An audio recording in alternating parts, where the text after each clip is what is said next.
Masamang-masama ang loob ni Jackson nang umalis patungong Singapore dahil sa paglayos ng kasintahang si Camila. Sumama sa ibang lalaki ang kasintahan at umalis sa tinitirahan upang hindi na niya masundan. Parang gusto niyang magwala sa malaking galit sa kasintahan. Pinaliwala nito ang kanilang relasyong matagal rin nilang inalagaan. Iibig na ba siya sa ibang babae ngayong wala na si Camila? Basta ganoong makatapos ng almusal, ay si Camila na lang ang naiiwan sa bahay. Ang dalawa niyang kapatid na sina Jessie at Manny ay pumapasok na ng school pagkatapos ng almusal. Parehong nasa high school ang dalawa. Fourth year si Jessie at second year naman si Manny. Ang kanyang inay at itay ay sabay na umaalis sa madaling araw. Nagtitinda ng gulay at prutas sa palengke si Aling Milagring at ang kanyang itay na si Mang Celso ay namamasada naman ng jeep. Pumapasok din naman si Rosalie. Nasa third year na nga siya ng kursong accounting sa isang kolehiyo sa Lukban, Quezon. Pero ang pasok niya ay sa hapon pa hanggang gabi. Kailangan ganun ang kunin niyang schedule para may mag-asikaso muna ng kanilang almusal at tanghalian ng dalawang kapatid na umuuwi sa tanghali. Saka para na rin may gumawa muna sa bahay, halimbawa ng paglilinis at paglalaba. Mahirap lang ang kanilang buhay kaya naman kailangang magtulong-tulong silang lahat. Ang totoo nga ay sa Maynila sana niya gustong mag-aral. Gusto kasi niyang kurso ay fine arts dahil may hilig siya sa pagpipinta. Pero hindi kaya ng kanyang mga magulang ang magpaaral sa Maynila dahil sapat lang ang kita ng kanyang inay sa pagtitinda at ng kanyang itay sa pamamasada para sa kanilang mga pangangailangan. Dito naman sa Quezon ay walang kursong fine arts kaya kahit gaano niya gustong fine arts ang pag-aralan ay nakontent na lang siya sa accounting. Ang mahalaga naman sa kanya ay makapag-aaral. Mas mabuti na iyon kaysa wala. Hindi naman siya naghihinanakit sa mga magulang na hindi siya mapag-aaral ng mga ito sa Maynila. Alam niyang kung may magagawa rin lang ay ibibigay ng mga ito ang gusto niyang pag-aralan. Mababait ang kanilang mga magulang, kaya naman mahal na mahal nilang magkakapatid ang mga ito. Gayunman kahit hindi niya nakuha ang gustong kurso, nagpipinta-pinta pa rin siya. Sa katunayan sa ngayon ay mayroon siyang ginagawang painting. Hilig talaga niya yun. Hindi pa tapos, pero malaki-laki na rin ang nagagawa niya dito. Pasingit-singit lang naman kasi siya kapag nakakakita ng pagkakataon. May ibubuga naman daw siya ayon sa kanyang boyfriend na si Jackson na may naiintindihan din kahit paano sa painting. Kaya naman ibinubuyas nitong bigyan ng panahon ang hilig niyang iyon at baka daw kahit hindi sila mag-aaral ng fine arts ay magkaroon siya ng career sa painting. Isang sikat na architect si Jackson. Pagkatapos niyang ligpitin at hugasan ang mga pinagkainan nilang magkakapatid sa almusal, ay nagwalis na siya ng buong bahay. Pagkuhan ay kinuha niya ang kanilang marurumi at dinala sa likod bahay para labhan. Pinagbukod-bukod ang mga dikolor sa mga puti at saka nagsimula ng magsalang sa washing machine. May dala siyang notebook sa likod bahay at nagbabasa-basa siya ng mga lesson nila habang nakabantay sa washing machine. Nang babanlaw na siya nang makarinig ng ugong ng humintong sasakyan sa harap ng bahay. Ilang saglit pa ay may narinig na siyang tumatawag. Boses ng babae na mukhang may edad. Iniwan niya ang ginagawa at mabilis na lumabas ng bahay. Isang may edad na babae ang nakatayo sa harap ng kanilang bakod na kawayan. Sa likod nito ay isang magarang pajero na hinahagod ng tingin ng kanilang mga kapitbahay. Pasimple niyang pinag-aralan ang itsura ng babae habang papalapit siya dito. Aristokrata ang dating nito. Maganda kahit lampas 50 na marahil ang edad at hindi maipagkakailang mayaman. Hindi lamang dahil sa dalang sasakyan, kundi dahil sa suot nitong damit at mga alahas. Sino po ba ang kailangan niyo? Magalang niyang tanong. Bahagyang naaalangan dahil sa malaking agwat nila sa buhay. Napansin niyang hinahagod siya nito ng tingin. Ikaw marahil si Camila? Tanong nito. Ako nga po. May kailangan po ba kayo sa akin? Ako si Lucia, ang mama ni Jackson. Bahagya siyang natigilan. Ngayon lang kasi niya nakaharap ito, kaya hindi niya kilala. Hindi pa naman kasi siya na isasama ng kasintahan sa bahay ng mga ito sa Green Hills. May mahalaga akong sadya sa iyo. Tuloy po kayo. Sabi niyang lalo nang nailang. Naman niya ang disgusto sa kanya ng babae. Pumasok naman ito. Dinala niya sa maliit na sala pero hindi naman naupo ng anyayahan niya. Marahil ay nandidiri sa luma at mumurahin nilang sopa. Hindi na ako magpapaligoy-ligoy pa dahil nagmamadali ako. Panimula nito na nakataas ang noo. Sabihin mo sa akin, magkano ang kailangan mo para lamang layuan mo ang anak ko? Natigilan siya. Alam niyang ayaw sa kanya ng mga magulang ni Jackson kahit hindi pa siya nakikita ng mga ito. Pero hindi naman niya inakala na magagawa nitong puntahan pa siya para lamang alukin ng pera para layuan ang kasintahan. Si Jackson mismo ang nagsabi sa kanya na tutol sa kanya ang mga parents nito para maging asawa nito. Mayroon na raw kasing ginugusto ang mga ito para kay Jackson. Pero nangako naman sa kanya ang kasintahan na ipaglalaban siya nito kahit ano ang mangyari. Alam ko naman na ang mamanahin lang ni Jackson ang target mo sa kanya. Nagkakamali po kayo. Mahal ko ang inyong anak. Ha? Tama na ang drama. Sabihin mo ang halagang kailangan mo at kahit magkano yun ay ibibigay ko. Hindi ko po pinagbibili ang pag-ibig ko. Huwag mo akong artehan. Umalis na kayo. Kung ayaw ninyo sa akin ay wala akong magagawa. Pero hindi ako papayag na hamak-hamakan ninyo ako dito sa sarili naming pamamahay. Kung inaakala mong maniniwala ako sa drama mo, mag-isip kang mabuti. Pumayag ka man o hindi sa inaano ko, ay hindi pa rin ako papayag na ikaw ang maging asawa ng anak ko. Dahil ipinagkasundo na namin siya sa anak ng kasosyo namin sa negosyo. Umalis na kayo bago ko malimutan kayo'y matanda. Galit na rin sabi niya. Aalis na ako, pero siguro naman. Ay alam mo ang numero namin sa bahay. Sa sandaling magbago ang isip mo, tumawag ka lang. Huwag mong sayangin ang magandang pagkakataong inaalok ko sa iyo. Pagkasabi niyo ay nagmamadali nang lumabas ang babae. Sumunod siya dito hanggang sa makalabas ito ng bakuran. Hindi na ito hinintay na makaalis. Nagbalik na rin agad siya sa likod bahay para ituloy ang pagbabanlaw. Parang gustong mapaiyak ni Camila. Pakiramdam kasi niya ay biglang naging masalimuot ang kanilang relasyon ni Jackson. Malinaw na ayaw talaga sa kanya ng mga magulang ng kasintahan dahil sinadya pa siya nito sa Quezon para lamang alokin ng malaking halaga upang layuan si Jackson. Bigla siyang natakot na baka mawala na sa kanya ang kasintahan kayong pinagkasundo na pala ito sa ibang babae. Si Jackson ang una niyang nobyo. Marami siyang mga naliligaw dahil maganda siya pero kay Jackson tumibok ang kanyang puso. Sumpa niya sa sarili ito lamang ang tanging mamahalin. Paano ba niyang nakilala si Jackson at naging kasintahan kayong siya ay taga Lucban, Quezon at ito naman ay taga Green Hills? Malapit na ang pasukan noon at nayaya siya ng kaklase at best friend niya na si Ivy na lumas ng Maynila para mamili ng mga gamit sa eskwela. Second year siya noon sa college papasok. Wala naman talaga siyang balak na mamili sa Maynila dahil dito lang sa Lucban ay mayroon ding mga school supplies na mura rin. Isa pa'y wala naman siyang malaking pera para dun sa Maynila mamili. Pero libre naman kasi ang sasakyan dahil makikisakay sila ni Ivy sa tiyahin itong paluwas ng Maynila. Doon din sila makikisakay ni Ivy sa Pag-ubot. Bale ang kanya ay makapamasyal lang. Pinanagan naman siya ng kanyang inay dahil bakasyon pa naman noon kaya may tatao sa bahay nila. Binigyan na rin siya nito ng konting pera para daw kung may magustuhan siyang bilhin ay may ibibili siya. Sabado nang umalis sila. Maagang maaga dahil may ihahatid sa airport ang tiyahin ni Ivy. 5 katao lamang naman sila sa van ng tiyahin ng kaibigan. Kasama na silang dalawa. Sumama nila sa airport dahil maaga pa naman at wala pang bukas na mga mall. Sa SM gustong mamili ni Ivy dahil para sa sarili lamang nito ang bibilhin. Mula sa airport ay nagtungo ang tiyahin ni Ivy sa Project Earth. Kaya ay binaba sila nito sa SM North EDSA. Ang usapan ay babalikan na lamang sila doon bandang 1:00 ng hapon. Tuwang-tuwa si Camila dahil madalang siyang makaluwas ng Maynila at iyon din ang unang pagkakataon niyang mapunta sa SM North. Palibhasa nga ay magpapasukan kaya napakaraming tao sa mall. Habang naglalakad sila patungong National Bookstore sa loob ng mall, ay napadaan sila sa pwesto ng mga painting at dahil may likas na hilig sa sining na iyon, humiwalay siya kay Ivy. Susunod na lang ako sa iyo sa bookstore, sabi niya. Gusto ko lang makita yung mga painting. Huwag kang magtatagal ha, ayun lang yung National Bookstore.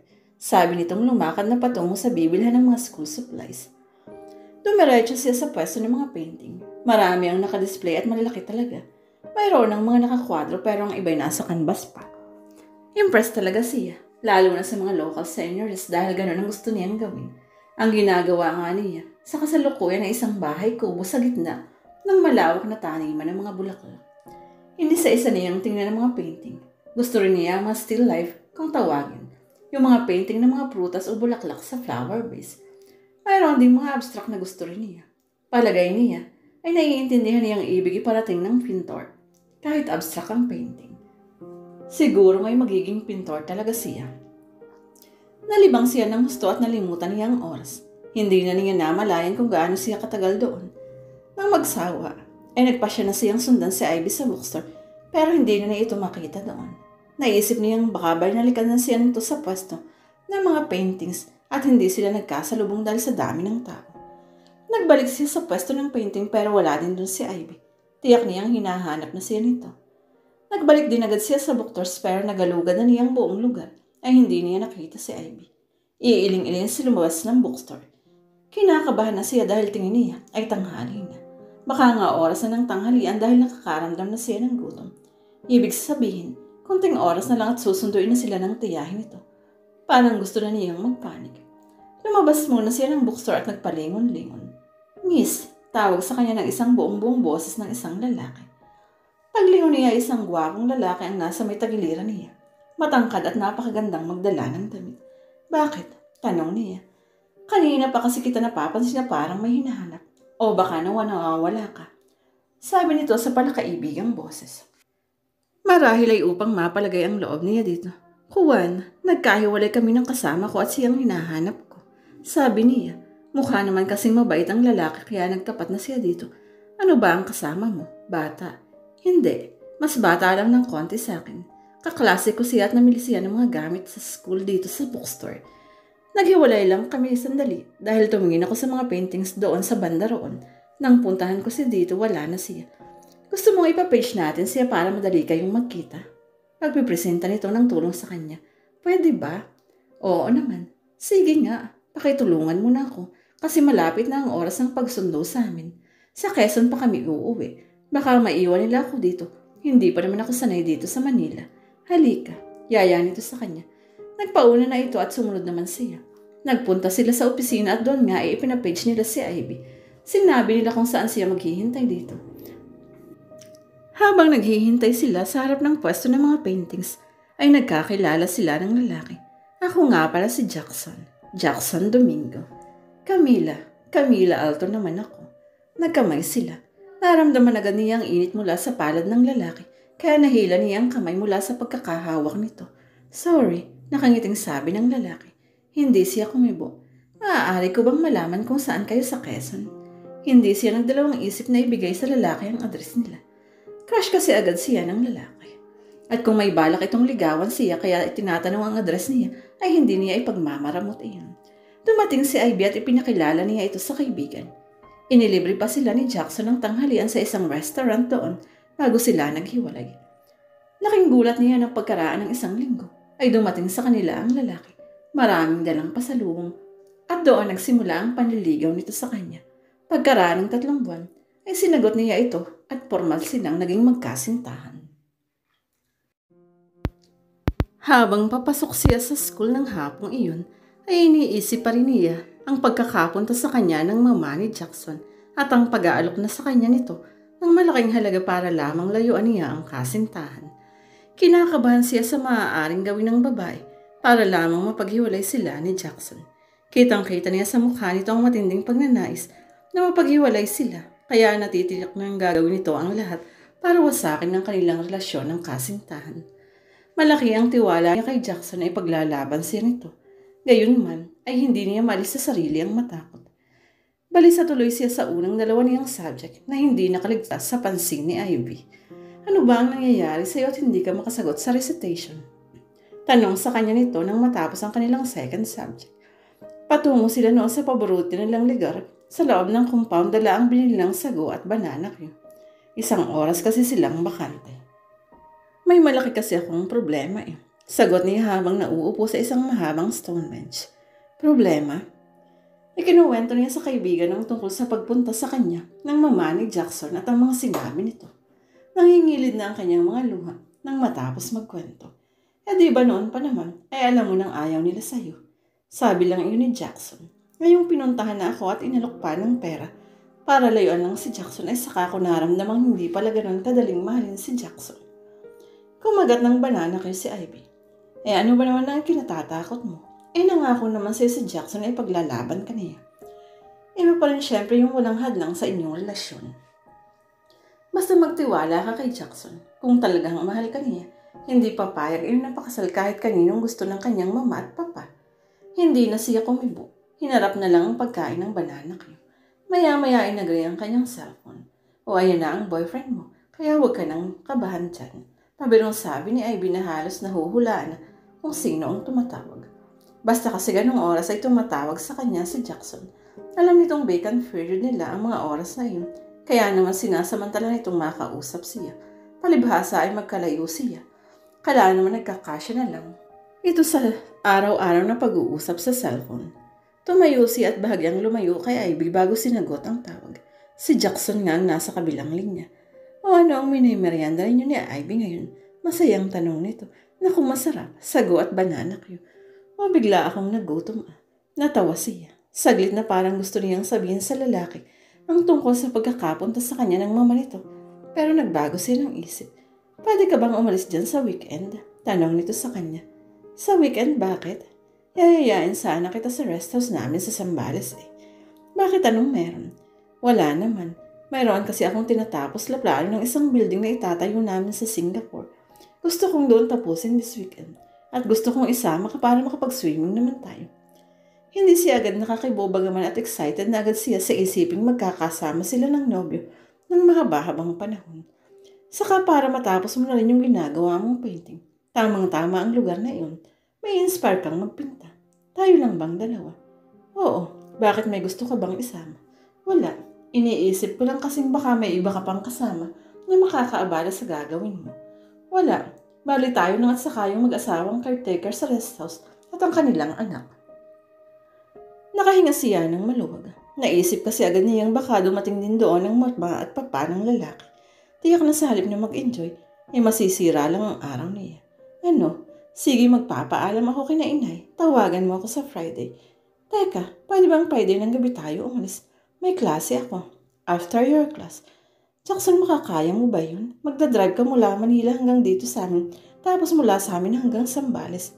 Natawa si Jackson. Kapag ikaw ang kasama ko, makakaya ko kahit ano. Yabang. Natawa ito. Ano? Sige, basta tumawag ka sa Friday. Okay, bye na. Chup! Napangiti siya nang mawala sa linya ang kasintahan at saglit na nawala sa kanyang isip ang pagpunta sa kanya ng mama ng lalaki dahil sa pagkakausap nilang iyon ni Jackson.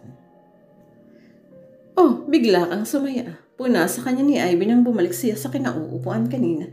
Niyayaya niya ako sa kanilang rest house sa Friday, Ivy. Hanggang Sunday morning daw kami. Wow, sarap. Ang inaalala ko. Baka habang naroon kami, bigla na lamang dumating ang kanyang mama at papa. Sus, alam naman ng boyfriend mo na hindi ka gusto ng parents niya. Kaya titiyakin niyo na hindi sisipot doon ang mga magulang habang naroon kayo. Kaya huwag ka nang magbantulot pang sumama sa kanya. At pagkakataon mo na iyon para pa lalong mapalapit ka sa kanya. Marahan siyang tumango. Hindi naman siya nahirapang magpaalam sa bahay dahil weekend naman ang lakad nilang iyon. Walang pasok ang kanyang mga kapatid. Isa pa'y botong-boto ang kanyang inay at itay kay Jackson para sa kanya. Sinundo siya ng nobyo sa school. 4 o'clock pa lang daw ay umalis na ito ng Maynila, kaya tamang-tamang 7 o'clock ay naroon na ito. Hinintay siya ito sa parking lot ng school. Agad siyang niyakap nito at hinadkan sa mga labi, kahit kasama niya si Ivy na kasabay niyang lumabas sa huling subject. Kumanti naman siya ng halik dito kahit pa mayroong ilang taong naroon sa parking lot. Ready ka na? Tanong nito sa kanya nang magbitiw ang kanilang mga labi. Oo, pero dadaanin pa natin sa amin ang mga gamit ko. Dadalhin ko na sana kaya lang ay masyadong malaki yung canvas eh. Okay lang. Isabay na natin si Ivy. Naku, baka makaabala pa ako sa inyong dalawa. Tanggi ni Ivy. Sus! At ano ba naman ang maaabala mo? Halika na nga at nang madali kami. Sabay-sabay na silang sumakay sa sasakyan. Ilang sandali pa ipauwi na sila sa kanila para daanin ang kanyang mga gamit. Ibinaba nila si Ivy sa tapat ng bahay ng mga ito at saka sila nagtuloy sa kanila. Hindi na rin sila nagtagal doon dahil nakahanda na naman ang kanyang mga gamit. Alam ba doon na darating tayo? Tanong niya sa kasintahan ng malayo-layo ng kanilang nararating. Oo, tinawagan ko na kanina si Tata Berong at sinabi kong ipagluto tayo ng hapunan. Ang mama at papa mo, hindi ba sila pupunta doon ngayong weekend? Tanong niya nang para tiyaking hindi nga darating doon ang mga magulang ng kasintahan. Natawa si Jackson. Sweetheart, sinabi ko naman sa'yo noon, di ba, na ayaw nila sa'yo. Kaya naman ang maisip kong isama ka doon, tiniyak kong hindi sila pupunta doon. Bahagya siyang napatango. Gusto nga sana niyang sabihin sa kasintahan ang tungkol sa pagpunta ng mama nito, Pero nag-aalala naman siyang baka hindi ito maniwala. Isa pa'y may gagawin sa rest house si Jackson, kaya dapat na wala itong anumang iniisip na problema. At siya rin, kapag kasi ng problema ang kasintahan, ay tiyak na mga problema din siya. Gusto niyang maging memorable para sa kanilang dalawa. Ang una nilang pag-out of town, kaya hindi sila dapat na mag-isip ng tungkol sa mga bagay na kasisira ng araw na iyon. Malalim na ang gabi nang marating nilang rest house na Jackson na nasa Botolan sa Palace. Isang malaking compound na yun na nasa tabing dagat. 2 bahay sa loob ng compound. Isang tila mansyon na yari ng modernong architect at isang bahay na yari sa kahoy na may maluwang na balkonahe para kung gusto magpahangin at tumanaw sa dagat. Nilasya doon ni Jackson habang inihahanda ng caretaker ang kanilang hapunan. Kahit gabi ay na-appreciate niya ang ganda ng bahay na iyon. Masarap ang hangin na nagmumula sa dagat. Dito tayo pag-araw, sabi ni Jackson, at doon tayo sa kabila pag-gabi. Bakit hindi na lang dito? May mga kwarto naman pala dito. Sweetheart, malamig dito pag-gabi dahil walang tigil ang hangin. Malamang na pareho tayong may sipon kinaumagahan kapag dito tayo natulog. Sinundo sila ni Tata Berong para kumain. Sabay na silang naglakad pabalik sa kabilang bahay. Nakayakap ang isa niyang kamay sa katawan ni Jackson at ito naman ay nakaakbay sa kanya. Pakiramdam niya ay mag-asawa na silang dalawa ng mga sandaling iyon. Sinalubong sila ni Nana Antang sa pinto ng malaking bahay at ng anak nitong binatilyong si Aljon. Kaninang dumasing sila ay ipinakilala na siya ni Jackson sa mga ito. Kumusta ang pag-aaral mo, Aljon? Bati niya sa binatilyo. Mabuti naman kuya, sagot nito. Naku, yung batang iyan, puro panliligaw ang inaasikaso. Reklamo ni Nana Antang. Si inay, matataas naman ang mga grades ko ah. Oo, yun naman ho pala eh. Baka inspirasyon niya ang kanyang nobya. Ay, ewan ko sa batang iyon. Basta sinabihan ko na siya na kapag nasira ang mga grades niya, dahil sa panliligaw niya, ay pahihintuin ko na siya. Hindi naman bumababa ang mga grades ko, kuya. Dapat lang, dahil pag nangyari yon, pati ako ay magagalit sa iyo. O ayan, narinig mo ang kuya Jackson mo? Sabi ni Nana Antang. Ay kuya, baka naman mayroon kang lumang cellphone dyan. Luma? Bakit luma ang gusto mo? Hayaan mo bago ako umuwi, ay bibigyan kita ng pambili. Talaga kuya? Oo, basta ipapangako mo sa akin na hindi mo pababayaan ang pag-aaral mo. Pangako kuya, pangako inay, magkakasal po na ako. Yuhu! Naku, baka gamitin mo lang sa pagporma sa mga babae ang cellphone. Si inay talaga. Nakarating sila sa komedor, nakahain na daw ng mga pagkain kaya dumulog na silang dalawa. Kayo ho, Nana Antang, yaya niya sa may edad na babae. Naku, tapos na kaming 3 ng tataberong ninyo. Sige na, kumain na kayo at alam kong gutom na kayo. Humigop kayo ng maraming sabaw niyang tinola dahil masarap. Lasang-lasa ang dahon ng sili. Saglit silang natahimik na magsimula silang kumain. Gutom na kasi talaga sila. Isa pa'y napakasarap ng pagkakaluto ng tinola na maraming dahon ng sili. Pinaghiwa sila ni Nana Antang ng malalaking manggang hinuon. Panay ang subo nila at pareho silang pinagpawisan ni Jackson dahil sa sarap ng pagkain. Matapos maghapunan ay nagbalik sila sa bahay na kayon at nagpahangin sila sa balkonahe niyon. Nagdala doon ng 2 beer and can si Jackson at siya naman ay mainit na kape. Mukhang napakaganda sa lugar na ito, Jackson. Sabi niya habang nakatanaw sa malawak na talaga. Talagang maganda dito, sweetheart. Hintayin mong mag-umaga at makikita mo ang kanyang natural na ganda. Lumakas ang hihip ng hangin at napayakap siya sa sarili. Nakadama kasi siya ng ginaw. Agad naman siyang niyakap ni Jackson buhat sa likuran, kaya isinandal niya ang ulo sa dibdib nito. Nakaramdam siya ng kapanatagan at nahiling niyang sana'y huwag nang matapos ang mga sandaling iyon. Maaga silang bumangon ni Jackson. Uminom lang sila ng kape at saka lumabas na para maglakad sa buhangin. Magkahawak kamay sila habang mabagal na naglalakad. Nakatanaw sila sa malawak na dagat at sa mga malalaking ibong puti na tila nagpapasikat sa kanila sa paglipad. Papataas na ang araw sa silangan kaya ang buong tanawin na nagbistulang galing sa postcard. Talagang napakaganda. Napahinto siya sa paglalakad at humarap sa dagat. Ang tubig na tinatamaan ng sikat ng araw ay nagmimistulang makislap na ginto na sumisilaw sa kanilang mga mata. Napakaganda, bulalas niya. Napapangiting napasulyap sa kanya si Jackson. Sweetheart, tawag nito sa kanya. Napatingin siya dito. Bakit? Pakasal na tayo, sabi nito. Pakasal? Oo, nasa edad na naman tayo eh. Pero nag-aaral pa ako. May edad na rin siya. Ilang taon din kasi siyang napatigil sa pag-aaral dahil sa kakulangan nila ng pera. Hindi pa nagmamaneho noon ng bas ang kanyang itay. Pwede namang magpakasal kahit nag-aaral ka pa eh. Di after the wedding, magpatuloy ka. Seryoso ka, Jackson? Mukha ba akong nagbibiro? Seryoso ka nga. Sweetheart, hindi maaaring hindi ako maging seryoso dahil isang sagradong bagay ang pinag-uusapan natin. Gusto ko na talagang magpakasal tayo. Pero paano ang mga parents mo? Hindi ba hindi pinagkasundo ka nila sa anak ng kasosyo nila? Sinabi ko naman sa'yo, walang makakahadlang sa gusto ko pagtungkol sa pag-aasawang pag-uusapan. Hindi mo sila susundin. Bakit ko naman sila susundin? Hindi ko gusto ang babaeng gusto nila para sa akin. Ikaw ang gusto ko at sa'yo ko liligaya. Natitiyak ko ang bagay na iyon. Hindi siya nakakibo. Kung ang inaalala mo ay ang mga kapatid mong mag-aaral, handa naman akong tumulong sa kanila. Ano? Kailan mo ba gusto? Pagbalik ko galing Singapore. Pupunta ka bang Singapore? Oo, iyon ngang plano ng building na tatapusin ko dito ay ang Singaporean ang may-ari. Pagkatapos ko rin idadalhin ko sa Singapore para aprobahan nila. Pag-approve na, sisimulan ng gawin. Siyempre kailangan nga ron ako sa pagsisimula niyon. Hanggang sa mga lahati, kaya tatagal ako doon ng mga 5 hanggang 7 buwan. Pagbalik ko, pakasal na tayo. Sige, kung gusto mo na talaga eh. Masama yata ang loob mo eh. Hindi no, ang totoo naman ay gusto ko na rin. Nahihiya nga lamang ako sa bahay. Pero ganyang may pangako ka nang tutulungan natin sila. Panatag ang loob kong mapakasal sa'yo.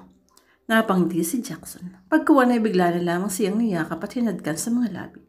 Naglambiti naman siya sa leeg nito at saka tinugo ng maalab ang halik nito. Matagal ang halik. Naghiwalay lang ang kanilang mga labi ng parehong kapusin sila ng hangin. Sumagap lang sila ng hangin at saka muling naglapat ang kanilang mga labi. Sa pagkakataong iyon ay higit na matamis ang halik, maiingat at masuyo. Hindi pa sana sila magbibitiw kung hindi lang dumating si Aljon at tinawag sila para mag-almusal. Makakain ng almusal ay nagpatuloy na sila sa bahay na kahoy para gawin ang mga dala nilang trabaho. Si Jackson ay pumwesto sa isang working table sa bandang loob para hindi liparin ng hangin ang ginagawa nito. Siya naman ay pumwesto sa balkonahe para sa dagat. Oh, galit-galit muna tayo, sabi nitong nakangiti. Notok muna para pareho tayong makatapos. Ako kapiraso na lang ang gagawin ko eh, sabi ni Jackson. Ako mahaba pa, kaya wala munang pansin. Natawa ang lalaki. Maganda ang pagkakapwesto ng kambas sa kanyang patungan, kaya nakapagtrabaho siya ng mabuti. Dinalhan sila doon ng merienda ng mag-inang Antang at Aljon, pero hindi hinayaan ng may edad na babae na magpaiwan doon ng binatilyong anak. Alam nitong pareho silang magiging busy, kaya walang dapat na makaabala sa kanila. Isa pa alam din ng babae na bilang magkasintahan ay gusto nilang magkasarili na sa lugar na iyon. Inspirado si Camila dahil sa ganda ng paligid at sa maginhawang pakaramdam na dulot ng masarap na ihip ng hangin. May palagay siyang matatapos siya doon ang painting na matagal na rin niyang nasimulan. Saglit niyang nalimutan ang problema sa mama ni Jackson at nalulung siya ng husto sa pagpipinta. Tapos na niyang bahay kubo kaya isinunod na niya ang malaking puno sa likod nito. Lumipas ang mga oras na halos hindi niya namamalayan. Napahinto lamang siya sa ginagawa ng magsalita si Jackson buhat sa kanyang likuran. Sa sobrang konsentrasyon niya sa ginagawa ay nakalapit sa kanya nang hindi niya namamalayan. Ang ganda, sabi nito na agad napalingon sa kanya. Titig na titig sa ipinipinta niya ang lalaki. Lumapit ito at inakbay sa kanya ang isang kamay. Mabibili ng mahal iyan pag natapos, sweetheart. Napakaganda. Talagang may talent ka sa painting. Sobra ka naman. Kasintahan nga kita. But I'm telling you the truth. Para ka ng bihasang pintor sa gawa mong yan. Dapat talaga yung fine arts ang kinuha mo para na-develop ang talent mong iyan eh. Oo na. Hayaan mo. Pag natapos iyan ay ipapahanap ko ng buyer para mabili sa magandang presyo. Anong malay mo na baka iyang painting na iyan ang pagsimula ng isang very lucrative career? Jackson, masyado na akong na-flatter. I'm not flattering you. I'm simply telling you na magaling ka. Sige na nga, payag na ako. Pero sweetheart, awat muna. Magmerienda muna tayo at ginugutom na ako. Teka, ikaw nga pala, kumusta ang ginagawa mo? Tapos na. Diba sabi ko sa'yo, finishing na talaga yun. Patapos na pala. Bakit nagpunta pa tayo dito? Bakit ayaw mo? Gusto ko'y makapamasyalan makapaglangoy kasama ka. Naliligayahang inihilig niya ang ulo sa dibdib ng lalaki. Hinadka naman ito ang kanyang buhok. Pagkuwan ay bumitiw na sa kanya. Teka, magmerienda na tayo. Ako na ang gagawa ng kape mo habang naghuhugas ka ng kamay. 2 kape ang ginawa ni Jackson para sa kanila. May mga native kakanin pa sa kanilang snack basket, saka tinapay na may palaman. Parehong kalamay ang kanilang kinain. Masarap kasing kaulam sa kape. Habang kumakain sila nakatingin si Jackson sa ipinipinta niya. Palagay ko pag natapo mo iyan, napakaganda niyan. Sana nga. Dapat yan ay isasala ng malalaking bahay o kaya isalabi na ng malalaking hotel o building. Nako, sino naman kaya ang bibili niyan para malagay sa mga lugar na sinasabi mo? Basta tapusin mo yan at hihahanap ko ng bahay. Hindi na siguro matatapos ito bago ka umalis. Kailan nga pala ang alis mo? Sa Wednesday siguro. May ilang bagay pa kasi akong aayusin eh. Tawagan mo ako bago ka umalis ha. Bakit? Sasabihin mo ang numero ng sapatos mo. Sabay silang napatawa sa birong iyon.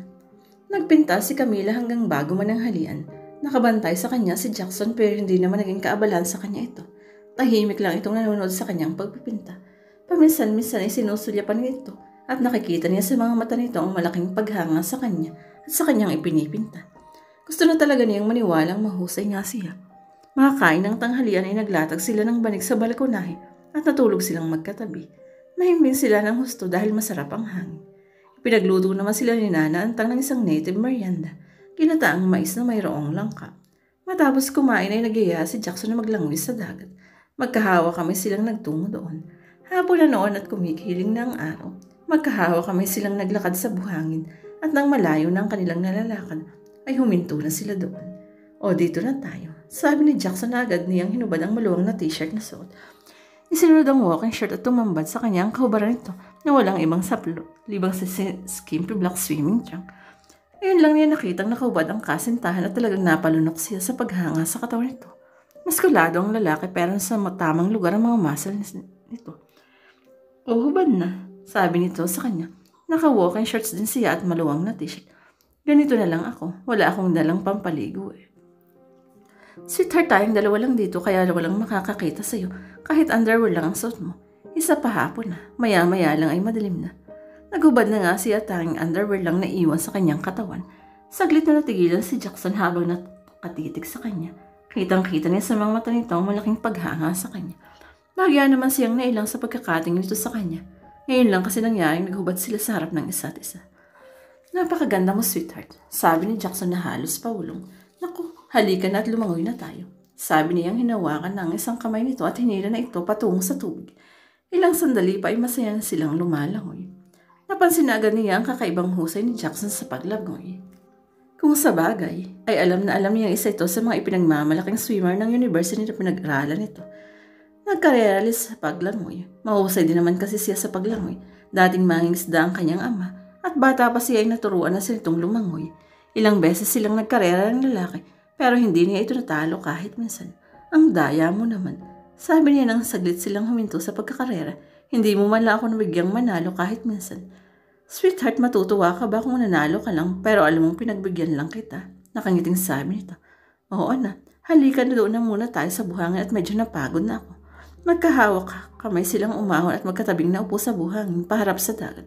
Ang mga paa nila ay naaabot ng tubig. Matagal silang nakatanaw. Lamang sa papalubog na araw, isang grupo ng mga ibong dagat ang nagdaan sa kanilang harapan. Nagkulay ginto ang mga ito sa tama ng sikat ng papalubog na araw.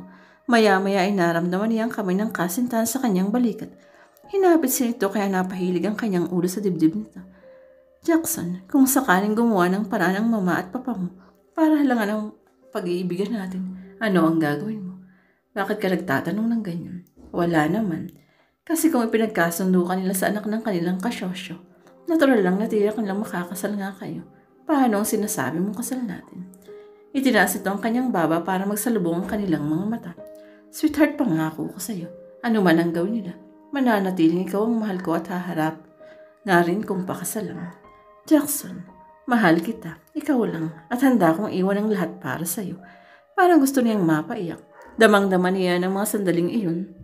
Ang malaking pagmamahal sa kanya ng lalaki. I love you, sweetheart. Bulong nito sa kanya. I love you. Pabulong ding sagot niya. Hindi na talaga ninatapos ang painting. Nang sumunod na araw kasi, linggo nagsimba sila ni Jackson. Paglabas nila ng simbahan ay nagtuloy sila sa palengke para mamili ng mga ipapasalubong sa kanila at sa mga magulang nito. Isang kaing na malalaking manggang hinog at hilaw ang nabili nila. 2 malalaking langka at ilang kilong abokado. Bumili rin sila ng ilang sariwang isdang malalaki. Ang isa ay ipinaluto nila para sa tanghalian At ang iba ay pinalagyan nila ng yelo sa mag-asawang Berong at Antang para maiuwi sa kanila at sa Maynila. Hindi na sila nakapagtrabaho pa. Pagkagaling kasi nilang mamili, ay muli silang naglakad sa buhangin habang hinihintay nilang makaluto ng tanghalian. Matagal na naman kasi silang magkikita uli, lalo na at papuntang Singapore si Jackson. Kaya sinamantala na nila ang pagkakataong magkasama sila. Masakit na sa balat ang sikat ng araw kaya naupo sila sa buhangin sa ilalim ng isang malaking puno ng talisay. Pag nandoon ka na sa Singapore, baka makalimutan mo na akong tawagan, sabi niya. Nakahawak ang isang kamay niya sa hita ng kasintahan. Pwede ba namang mangyari yun? Tatawagan kita sa dadating oras dahil pareho lang naman ang oras dito sa atin at sa Singapore. Hihintayin ko ha. Dapat lang no. Saka huwag kang magpapaligaw habang wala ako ha. Ako pa, ay kailan ba naman ako nagpaligaw mula nang maging magkasintahan tayo? Napangiti si Jackson. Nagsisiguro lang naman ako. Maganda ka kasi. Alam kong marami pa rin mga binata ang umaaligid sa iyo. At ikaw, baka naman ipagpalit mo ako sa mga inchik doon. Ang lakas ng tawa ni Jackson. Nakita nilang tumatakbong papalapit sa kanila sa Aljon. Alam na agad nilang tatawagin sila nito para kumain. Hindi nga sila nagkamali. Nakaluto na raw ang inay nito. Pagtayo nila ay kinuha ni Jackson sa bulsa ang wallet at binigyan ng 5 pisong libo si Aljon. Oh, magandang cellphone na ang mabibili mo dyan, sabi nito. Maraming salamat, kuya. Tuwang-tuwang sabi nito at nagpauni na sa kanila sa pagtakbo at patalon-talon sa katuwaan. Gusto ko ang batang iyon, sabi niya. Mabait ang batang yan, kaya hindi ako nanghihinayang nabigyan siya ng pera. Hindi na sila nagtagal. Gusto na rin kasi ni Jackson na makabalik na ng Maynila dahil marami pa raw itong aayusin kaugnay sa patungo nito sa Singapore. Nagpahinga lang sila ng ilang sandali matapos ang tanghalian at lumakad na rin sila. Hindi man niya natapos ang kanyang painting ay masayang-masaya naman si Camila dahil sa 2 araw din nilang pagkakasama ng kasintahan. Madalang kasing mangyari iyon, kaya naman tiyak niyang hindi agad-agad malilimutan ang karanasang iyon. Maaga silang nakarating sa kanila sa lukban, oras ng merienda, kaya inanyayaan niya ang lalaki na pumasok muna. Nagpaunlak naman ito at talagang nasiyan-siya nang masarapan ito ng husto sa sago at kamote-Q. Pati ang kanyang inay at 2 kapatid ay tuwang-tuwa dahil kitang-kita ng mga ito na handa talagang bumaba ang kanyang kasintahan para lamang maabot siya nito. Ilang sandali pang nakipagkwentuhan ito sa kanyang inay at 2 kapatid bago tuluyang umalis. Inihatid nila ito hanggang sa gate at kumuway pa sila nang magsimulang umandar ang sasakyan nito. Kumusta ang lakad ninyo? Tanong sa kanya ng kanyang inay nang makabalik sila sa loob. Binubuklat nito ang maraming pasalubong na binili ni Jackson. Masaya ho ako, inay. Kahit paano ay nakapagbakasyon ako ng 2 araw. Mabuti naman. Ang gaganda naman din ng mga manggang ito. Ang lalaki at mukhang matatamis. Inay, may sinabi ho sa akin si Jackson. Napahinto sa ginagawang pag-aawa ng mga mangga buhat sa kaing ang kanyang inay. Napatingin ito sa kanya. Ano ba iyon? Palis ho kasi siya patungong Singapore sa Miyerkules. Magtatagal ho siya doon ng mga 5 buwan. Gusto niyang magpakasal na kami pagbalik niya. Natigilan ng kanyang inay. Pero nag-aaral ka pa. Maaari naman daw ho ako magpatuloy sa pag-aaral kahit kasal na kami.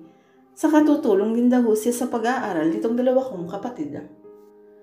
Napatingin ang kanyang inay sa 2 kapatid na nakikiosyoso sa mga pasalubong na dala nila. Pumayag na ko iyo, inay. Mabait naman si Kuya Jackson eh. Saka mayaman pa. Singit na Jessie. Oo nga, inay. Sagot naman ang bunso nila. Basta baga noong may pangako siyang tulong sa 2 kapatid mo, hindi na ako tutulong. Ang totoo naman ay gusto namin siya ng itay mo para sa iyo. Salamat ho, inay. Pero teka, yun bang mga magulang niya? Ay payag na magpakasal kayo. Hindi siya nakasagot. Hindi naman kasi alam ng kanyang inay at itay na ayaw sa kanya ng magulang ni Jackson. Hindi ko ho alam, inay. Pero ang sabi ni Jackson ay wala naman daw problema sa kanyang mama at papa. Pagsisinungaling na lang niya para mapalagay ang loob ng kanyang inay. Kung sa bagay ay tiyak namang mamamanhikan sila sa atin. Nung pagsama lang nila kay Jackson para mamanhikan, ay indikasyon na gusto ka rin nila. Hindi na lang siya kumibo. Alam naman niyang walang pamamanhikang mangyayari kung sakaling ang matuloy ang kasal nila ni Jackson. Wala namang naging problema sa plano ng building na ginawa ni Jackson. Nang makita ito ng 5 Singaporean na silang nagpapagawa ng building, ay agad na nagustuhan ng design. Liban sa mga minor dirties ay walang ipinaiba sa kanya ang mga kliyente. Pagkaraan ng 1 linggo ay naaprubahan ng design, kaya inihanda na ang pagsisimula ng construction ng building. Ang kanila rin kumpanya ang gagawa niyon, kaya pagkaraan pa uli ng isang linggo, ay nagdatingan ang kanilang mga engineer na siyang mamamahala sa construction. Si kailangang naroon pa rin para tiyakin ang lahat ng detalye sa kanyang plano ay masusunod. Nang gabi ng araw na ma-approve ang kanyang plano, ay agad na tumawag si Jackson kay Camila. Matapos siyempre ipagbigay alam sa kanyang papa ang magandang balita. O kaninang hapon ko pa hinihintay ang tawag mo sabi ni Camila. Busy ako mula kaninang umaga hanggang hapon, sweetheart. Sabi niya sa masayang boses. Mukhang masaya ka. Talaga, Camila. Kasi na-approve na ang planong ginawa ko na walang major revisions. Talaga? Oo. Blowout. Actually, ayun nga ang gusto kong gawin ngayon dahil masayang-masaya ako. Gusto kong kumain sa labas at gusto kitang i-blowout. Naku, sayang naman at wala ako dyan. Yun nga Ang lungkot naman kung magse-celebrate ako mag-isa lang. Ano kaya, Camila, kung humanap na lang ako ng isang Pilipina dito at siya kong i-blowout? Subukin mo at makikita mong hinahanap mo. Pabirong pagbabanta sa kanya ng kasintahan na kinatawa niya ng malakas. Anong gagawin ko? Mag-day-out ka na lang ng pagkain at dyan ka na lang sa apartment mo kumain. Isipin mo na lang na ako ang kasalo mo. Napabuga siya sa hangin. Bigla kasi niyang namis ang kasintahan. Kung nasa Maynila lang siya, kahit gabi ay talagang susugod siya sa Quezon at magdadala na lamang ng maraming pagkain para mapagsaluhan ni lahat ng pamilya ni Camila. O siya, sige na. Lalo lang akong nalulungkot na wala ka dito sa tabi ko Ako rin miss na kita. Sige na, sweet. Bye, I love you. I love you too. Napabuga siya ng hangin nang matapos ng kanilang pag-uusap. Lumabas siya ng kwarto at bumaba na ng building. Kakain siya sa labas at magsasaya siya kahit siyang mag-isa. Weekend period din na Camila at Ivy ng alas 4 AM. Tulad ng nakagawian ay bumili muna sila ng pagkain sa kantin. Saka sila nagtuloy sa paborito nilang lugar sa campus. Naupo sila sa mahabang stone bench at doon sila kumain. Hindi pa yata tumatawag si Jackson. Puna ni Ivy nang matagal-tagal na silang nakaupo doon. Hindi talaga siya tatawag ngayon. Sinabi niya sa akin kahapon dahil magiging very busy daw siya sa linggong ito. Sa gabi niya lang daw siya tatapag kapag nasa kanyang apartment na siya. Di mainam, makapag-uusap kayo ng matagal. Oo nga, nakangiting sabi niya. Saglit silang nawala ng imikan habang inuubos nilang dalang merienda. Maya-maya ay natanaw niya ang kapatid na si Jessie na mabilis papalapit sa kanila. Tingin niya ay malungkot ito kaya agad siyang kinabahan. Tiyak niyang napakahalaga ng sadya nito para puntahan pa siya sa eskwelahan. Ate, tawag nito sa kanya nang makalapit. Ewan ba niya pero ang dinig niya parang basag ang boses ng kapatid. O Jessie, bakit napasugot ka? Tanong niya dito. Ate, umuwi ka na raw, sabi ng nanay. Bakit daw? May nangyari ba? Tumingin si Jessie kay Ivy. Halata niya sa ekspresyon ng kapatid na nagpipigil lang ito ng damdamin. Pero parang gustong maiyak. Ano ba ang nangyari Ate, si Itay, nakulong. Ha? Bakit nakulong ang Itay ninyo? Singit ni Ivy. Nakasagasa si ate at patay daw yung lalaking nasagasaan niya. Diyos ko, huwag ka na munang pumasok ng ibang pang subject, ate. Kailangang makauwi ka na at panay ang iyak ng inay. Natatakot kami ni Manny. Napatingin siya kay Ivy. Sige na, Camila. Umuwi ka na muna at ako nang bahalang magsabi sa teacher natin kung bakit hindi ka papasok. Salamat, Ivy. Paano tutuloy na kami? Sige. Niyaya na niya ang kapatid na lumabas. Ramdam niya ang panginginig ng kanyang mga tuhod dahil sa matinding pag-aalala para sa kanyang inay at itay. Paano ba niyang nalaman ang nangyari? Tanong niya sa kapatid habang naglalakad sila patungo sa istasyon ng jeep na hindi naman kalayon sa kanilang eskwelahan. Dumating si Rick, yung kasamahan ni Itay at siyang nagbalita sa amin. Nasaan daw si Itay ngayon? Nakakulong daw sa Kapitolyo. Doon yata niya nasagasaan yung lalaki. Hindi na raw nadala sa ospital yung nasagasaan dahil namatay na agad on the spot. Diyos ko, bulalas niyang napapikit pa. Parang nakita niya ang kanyang balintataong nangyari. Ang masama, ate. Nagsiselfone daw si Itay nang masagasaan niya yung lalaki. Nagsiselfone? Oo, ate. Kaya siguro hindi napansin yung lalaking tatawid. Napailing siya at nakagat ang mga labi upang hindi siya mapaiyak. Gusto niyang sisihin ang kanyang Itay kahit hindi pa naman niya alam ang buong pangyayari. Alam naman kasi ng kanyang Itay na hindi dapat nagsiselfone ng isang nagmamaneho, lalo na ng isang jeep na maraming sakay. Nakarating sila sa istasyon ng jeep at nakasakay naman agad sila. Madaling napuno ang jeep kaya nakaalis na agad sila. Pagdating nila sa bahay, inabutan niyang umiiyak ang kanyang inay. Nakabantay dito ang kapatid nilang si Manny na wala namang magawa upang kalamahin ang loob ng ina. Inay, tawag niya dito. Pupunta tayo sa Kapitolyo bukas, Camila. Kailangang puntahan natin ang Itay mo. Kailangan niya ng karami sa kalagayan niya ngayon doon sa kulungan. Ayaw man sanang huminto muna sa pagtitinda ng kanyang inay, ay napilitan na rin para sila makapunta at madalaw sa kulungan ng kanyang itay. Sayang din kasi ang kikitain nito sa araw na iyon, lalo na ngayon ay nakakulong ang kanilang itay at natural na hindi makakapamasada. Maaga silang gumising at nagdaan muna sa palengke para bumili ng mga pagkaing ipapasalubong sa kanyang itay. Bumili sila ng puto, tinapay at pansit.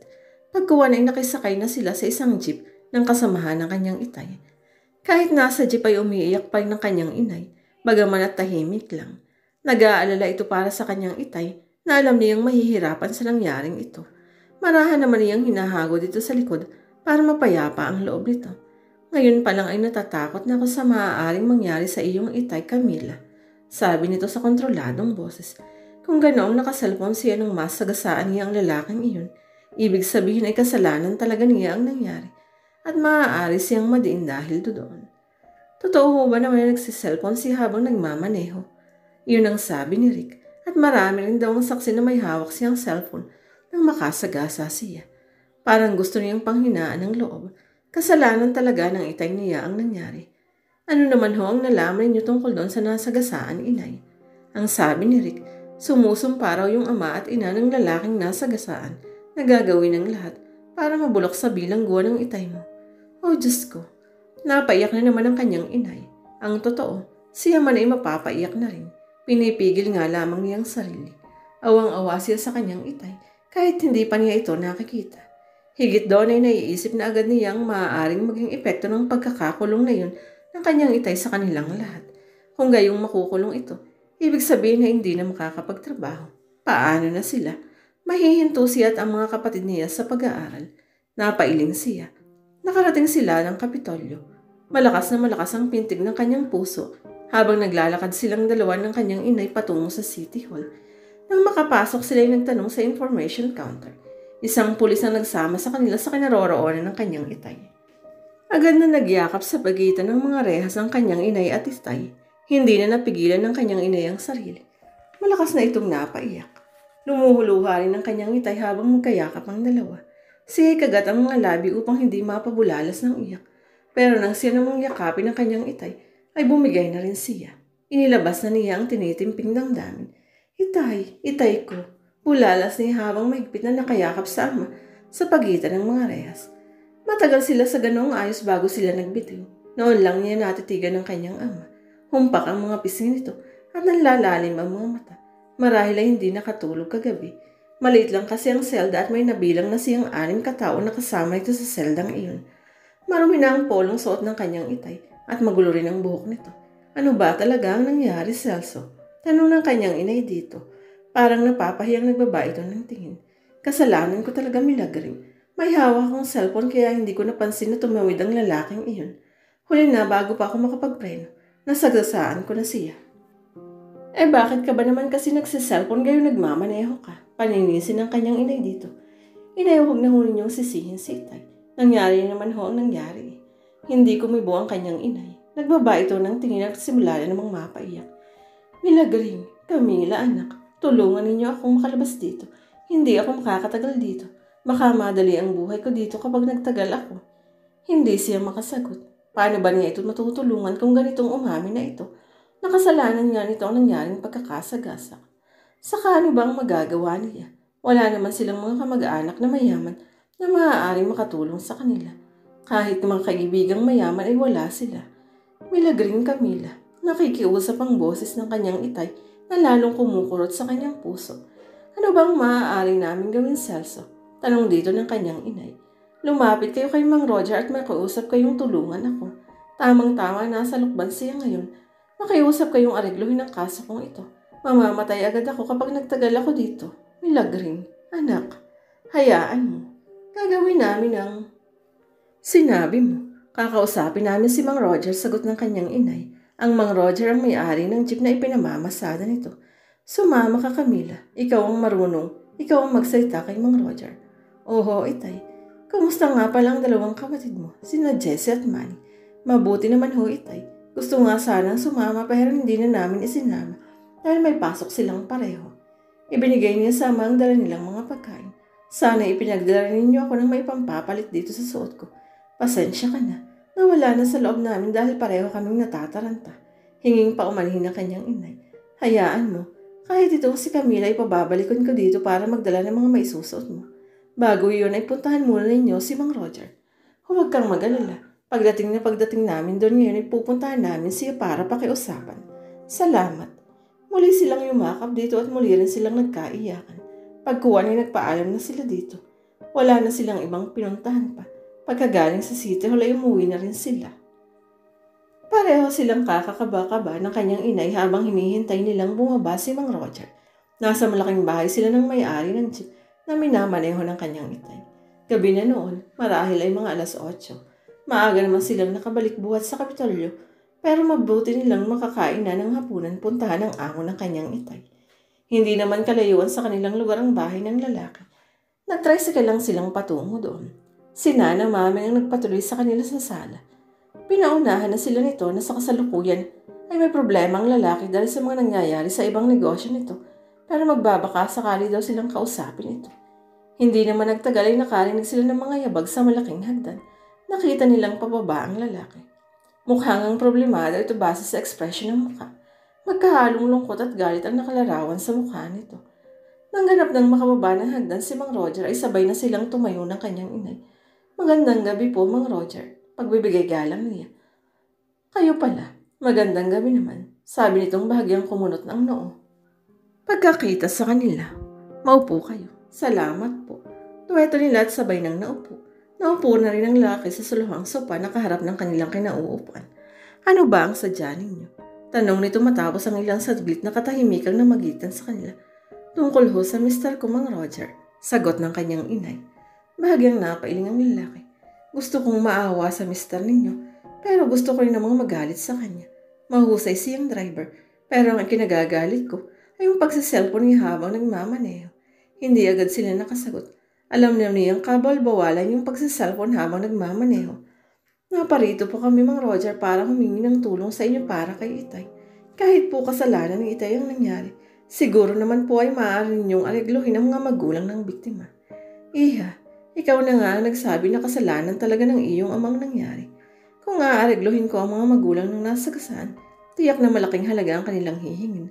Para sa inyong kaalaman, ang nasagasaan ng iyong Itay ay isang batang-batang engineer na may napakagandang trabaho. Nakikiusap po kami sa inyong, Mang Roger. Ang Itay ko naman po ay naging mabuting driver sa inyong kumpanya. Nakahanda naman akong tumulong sa iyong ama, Iha, pero hindi sa parang gusto mo. Magbibigay ako ng libreng abogado para ipagtanggol siya at sasagutin ko ang mga dapat sagutin ng isang may-ari ng sasakyan na aayon sa batas.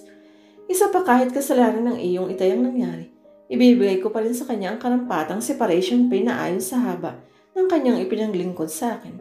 At dahil alam kong kakailanganin niyo ng pera sa panahong ito, ipapaayos ko agad iyon. Hindi sila nakakibo. Kung wala na kayong ibang sasabihin pa, gusto ko nang magpahinga. Sabi nitong tumayo na. Maraming salamat po, Mang Roger, sabi niya. Tutuloy na rin po kami. Adyos, lumabas na sila. Inihatid sila ng anak ni Nana Maming sagit. Napaiyak na ang kanyang inay nang makalabas silang nanggit at makalakad ng malayo-layo. Inay, paano nang Itay mo kung ganyang ayaw ni Mang Roger na aregluhin ang mga magulang nang nasagasaan ng iyong Itay? Huwag kayong mag-alala, Inay. Ako na lang ang pupunta sa mga magulang ng nasagasaan ni Atay at siyang makikiusap. Para sa kalayaan ni Itay, pumayag naman kaya ang mga iyon? Bahala na ho, Inay. Ang mahalaga ay ginawa natin ang magagawa natin para makalaya si Itay. Kailan mo balak na pumunta? Kahit bukas, Inay. Maaari ko naman hong alamin sa Kapitolyo kung tagasan ang nasagasaan ng Itay. Huminto sa paglalakad ng kanyang inay at tumingin sa kanya. Palagay ko hindi pa dapat bukas ka pumunta doon, Camila. Nakaburol pa ang nasagasaan, kaya tiyak na naghihinagpis pa ang mga magulang at kapatid ng lalaking iyon. Kung bukas ka pupunta, tiyak na puro galit lang ang matatanggap mo mula sa kanila. Kung gayon ho ay kailan ako dapat na pumunta doon, pagkatapos na ng libing. Pero si Itay, wala tayong magagawa, Camila, kundi ang maghintay. Kayo ang bahala. Nakarating sila sa tabing daan at nag-abang sila ng tricycle na masasakyan. Hindi naman nagtagal ay nakapara sila. Inay, maghihinto na muna ho siguro ako sa pag-aaral. Sabi niya nang tumatakbo na ang tricycle. Napatingin sa kanya ang kanyang inay, bagamat at wala namang sinabi. Yun ang pinakamabuti at tamang gawin.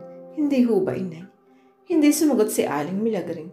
Naramdaman lang niya na umiiyak na naman ito. Inay, huwag na kayong umiyak. Okay lang naman ho sa akin kahit huminto muna ako sa pag-aaral. Di kapag nakalabas na ng kulong nga si Itay at nakapagtrabaho na uli saka ako mag-aaral uli. Nahihiya ako sa iyo, anak. Ang inay, huwag ninyo akong alalahan. Hahanap na lamang ako ng mapupuhon at magbubukas ako ng tindahan ng mga merenda sa harap bahay natin. Hindi naman kasi ako maaaring mawala sa bahay sa umaga dahil walang mag-aasikaso sa dalawang lalaki. Huwag ka nang humanap pa ng mapupuhunan at ako na lang ang bahalang maghanap. Tumayo si Camila sa pag-aalmusal nang lumabas na ang dalawang kapatid na lalaki. Buhat sa kwartong pinagsasaluhan nilang tatlo, handa nang pumasok ang mga ito. Ate, aalis na kami. Paalam ni Jessie. Sinamahan niya ang mga ito sa pinto. Mag-iingat kayong dalawa, sabi niya. Oo ate, sagot ni Manny. Lumabas na ang dalawa. Sinundan niya ang mga ito ng tanaw at hindi siya umalis sa may pinto hanggat hindi nawawala ang dalawa sa kanyang paningin. Nagbalik siya sa breakfast table at tinapos ang pag-aalmusal. Niligpit na niya ang mga pinagkainan nilang magkakapatid. Hinugasan. Pagkuwan ay nagsimula na siyang magwalis sa buong bahay. Pagkatapos na yun ay maglalaban naman siya. Dalangin niya na pagdating sana ng kanyang inay mamaya ay madala na itong pera na maipupuhunan niya sa balak na pagtitinda ng merienda. Mahilig siya sa banana at kamote, Q at sago, kaya ang mga yun ang balak niyang itinda sa harap ng bahay nila. Kapag nag-click siya, baka magtinda na rin siya ng mga lutong ulam. Yun na lang muna ang kanyang pagkakaabalahan sa halip na mag-aaral. Nasa likod bahay na siya at naglalaba nang makarinig siya ng ng humintong sasakyan sa harap bahay. Hindi niya alam kung bakit siya kinabahan, pero dali-dali rin siyang lumabas ng bahay para sinuhin ang dumating. Natigilan siya nang makita ang mama ni Jackson ay nakatayo sa harap ng kanilang bakod. Sa likod nito ang pamilyar na padyaran noong paghang tinitingnan ng mga kapitbahay nila. May kabang bumubundol sa kanyang dibdib habang papalapit siya sa may edad na babae. Nakatingin ito sa kanya at seryoso ang ekspresyon ng mukha nito. May kailangan kayo. Ikaw ang may kailangan sa akin. Sagot nito na bahagya niyang pinagtaka. Papasukin mo ako para makapag-usap na tayo ng maayos. Pinapasok naman niya ito at isinama sa salas. Sa pagkakataong iyon ay naupo ang babae ng anyayahan niya. Naupo naman siya sa saluhang silyang kaharap ng inuupuan nito. Hindi siya nagsalita. Hinintay lamang niya kung anong sasabihin nito sa kanya. Siguro naman ngayon ay hindi ka natatanggi sa iaalo ko sa iyo. Pagsisimula nito. Layuan mo ang aking anak at makakalaya ang iyong ama sa pagkakabilanggo. Natigilan siya. Paano nalaman itong tungkol sa pagkakakulong ng kanyang itay? Huwag mo nang itanong kung paano ko nalaman ang tungkol doon. Basta ang gusto ko ipaintindi ko sa iyo, may kayang-kaya kong mapalaya ang iyong itay kung papayag ka sa gusto ko. Hindi pa rin siya nakakibo. Kinausap na ng abogado ko ang mga magulang ng lalaking nasa gasaan ng iyong itay. Talagang gagawin nila ang lahat para mabulok sa bilangguan ng iyong itay dahil kasalanan niya talaga ang nangyari. Ako lang ang makakatulong sa iyo para makalaya sila. Pero kailangan mong sundin ang gusto ko. Kung desidido silang ipakulong ang itay ko, paano niyo kami matutulungang makalaya siya? Wala ka bang utak? Pera lang naman ang katapat ng lahat. Humihingi sila ng 1,000,000 piso kapalit ng kalayaan ng iyong itay. 1,000,000 piso? Saan sila kukuha ng ganun kalaking halaga? Kahit kalahati lang yun ay wala silang pagkukuhan. Handa akong ibigay sa kanila ang 1,000,000 piso. Gusto nila para makalaya agad ang iyong itay. Pero kapalit na yun, ay lalayuan mo na si Jackson. Aalis kayo sa lugar na ito at hindi ka na magpapakita sa kanya. Nakagat niya ang mga labi. Talagang gagawin ng babaeng ito ang lahat para wasakin ang pagmamahalan nila ni Jackson. Huwag kang mag-alala. Bibigyan ko kayo ng malaking halaga na mababaon ninyo at magagamit sa pagsisimula ng bagong buhay.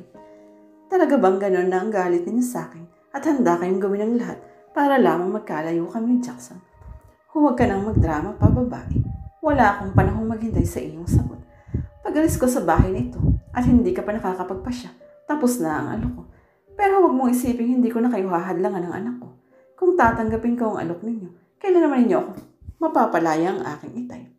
Bigyan mo ko ng 5 araw at makakalaya siya. Pagkakataon ninyo yun para makapaghanda sa pag-alis. Ibenta niyo itong bahay ninyo para madagdagan ang inyong baong pera. Sige po, pumapayag ako. Walang magawang sagot niya. Ibigay mo sa akin ang iyong cellphone para hindi mo na matawagan si Jackson. At para hindi ka na rin matawagan pa, gusto ko rin gumawa ka ng sulat para sa kanya. Nagsasabing tinatapos mo na ang lahat sa inyo dahil nagmahal ka na ng ibang lalaki. Saglit siyang nag-alinlangan sa katumpakan ng kanyang desisyon. Mahal niya si Jackson pero nasa panganib ang buhay ng kanyang itay kung mananatili ito sa kulungan. Tumayo siya at kinuha ang kanyang cellphone sa kwarto. Ibinigay niya yun sa babae. Pagkuha na gumawa siya ng sulat para kay Jackson. Gusto niyang umiyak habang ginagawa ang sulat pero pinigil niya ang sarili. Bueno, hintayin na lamang ninyo ang inyong itay. Pagkaraan ng 5 araw at sa araw din yun mismo, ipadadala ko ang perang babaunin ninyo. Tumayo na ito. Hindi na ako magtatagil. Inihatid niya ito sa labas. Pagkaalis nito ay nagbalik siya sa likod bahay at doon nag-iiyak ng nag-iiyak. Kaninang tanghali bago siya kumain ay ilang ulit niyang idinayal ang numero ni Camila pero hindi yun nagre-ring. Inakala ni Jackson na nakapatay na ang cellphone ng kasintahan. Ngayong gabi, nahanda na siyang matulog.